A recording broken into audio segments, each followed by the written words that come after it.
to Loise's kitchen, where we make amazing, simple, delicious dishes. So for today we are going to be making butternut chapattis.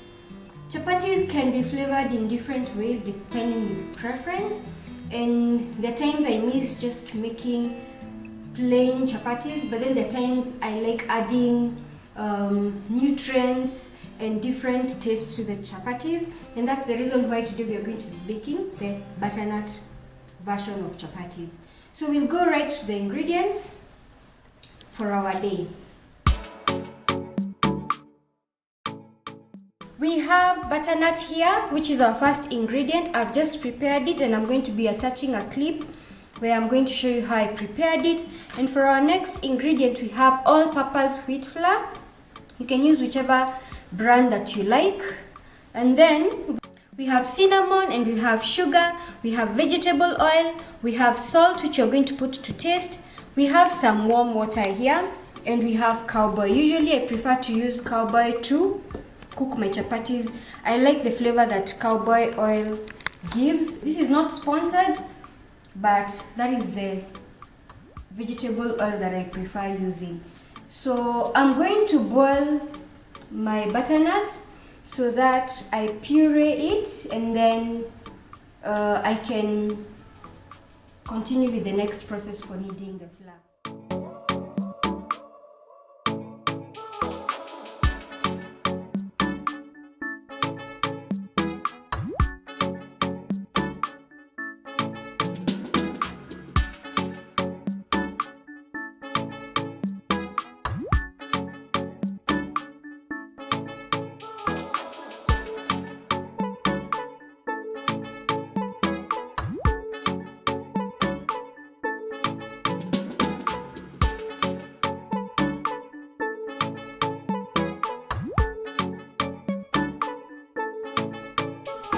Here we have the butternut.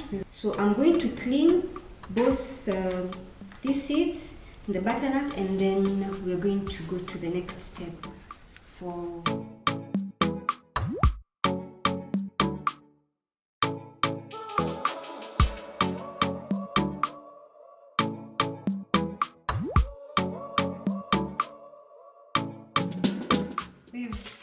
just blended our butternut puree, and here it is.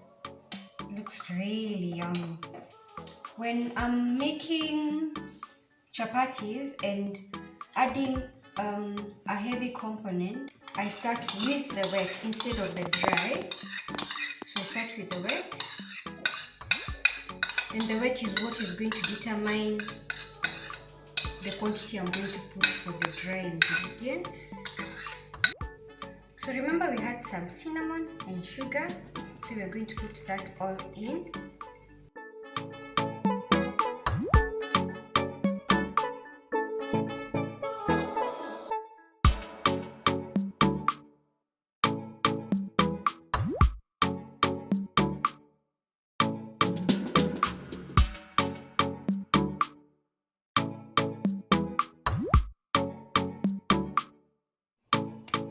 So guys, it's been about 5 to 8 minutes of kneading, and the dough is ready. If you want to know that it's ready, when you press it and it comes up back, just know that it's ready for the resting process. So I'm going to put it in this dish. Just line it up just put a little oil, then put our dough in, just turn it so that it can get oil everywhere, and then put this cloth on top, cover so that it's airtight, and then let it rest for about 20 to 30 minutes. 20 to 30 minutes is sufficient for it to rest so that it can develop the gluten. So I'll clean up this place, and then see you guys in a short while. Welcome back, guys. It's been about 40 minutes since our flour was resting. So now we want to go to the next step where we start rolling it out so that we can put the oil inside. As you can see, it's really soft. Just looks nice, and the color is nice. Look at it, guys. This is really nice. We'll get really soft chapattis. So now I'll roll it out. I can see even the cinnamon, the rich color of the butternut. It makes it look so nice, and the dough is soft.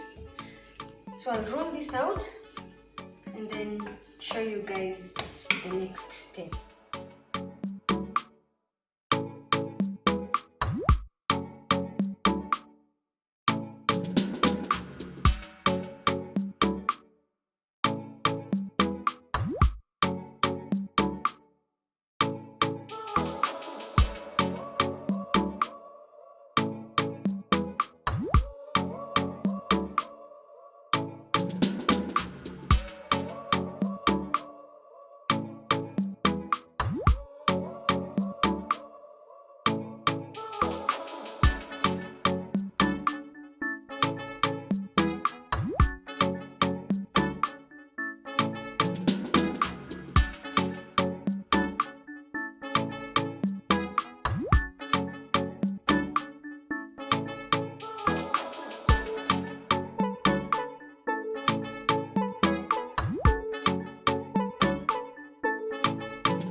So guys, I'm done with the chapatis. They're ready, and this is the point where I get to enjoy.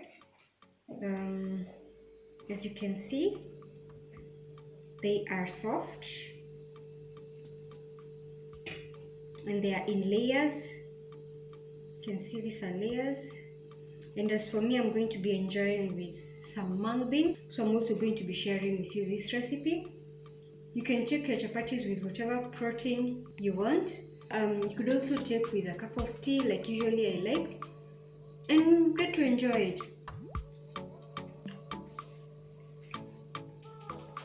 The butternut gets to give these chapatis a soft texture, and it's always good to enrich your food with foods that are different, give it different flavor, and just enjoy with your family and friends.